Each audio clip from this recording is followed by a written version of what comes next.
السلام علیکم۔ Viral video بنانے والے نوجوان کی مبینہ تشدد سے ہلاکت پر ورثہ کا دھرنا۔ کراچی میں ایک بار پھر احتجاج، نیشنل ہائی وے مکمل بند۔ کیا آپ حالات حاضرہ سے آگاہی حاصل کرنا چاہتے ہیں؟ خبر کے پیچھے چھپے اصل حقائق جاننا چاہتے ہیں تو ابھی سبسکرائب کیجئے جلمل پاکستان کو اور ساتھ ہی گھنٹی کے نشان پر کلک کر دیں۔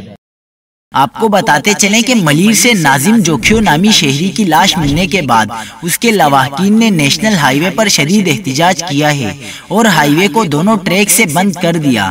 مظاہرین نے ٹائر جلا کر کراچی سے ٹٹا آنے اور جانے والے روڈ مکمل بلاک کر دیے، جس کے باعث ہائی وے پر گاڑیوں کی طویل قطاریں لگ گئیں، جبکہ مظاہرین نے پولیس اور سندھ حکومت کے خلاف بھی شدید نعرے بازی کی۔ مظاہرین کا کہنا ہے کہ ناظم جوکھیو کے قتل میں ملوث ملزمان کی گرفتاری تک احتجاج جاری رہے گا۔ یاد رہے کہ ناظم جوکھیو نے چند غیر ملکی شکاریوں کو اپنے علاقے میں تلور کے شکار سے روکا تھا اور ان کی ویڈیو بنائی تھی۔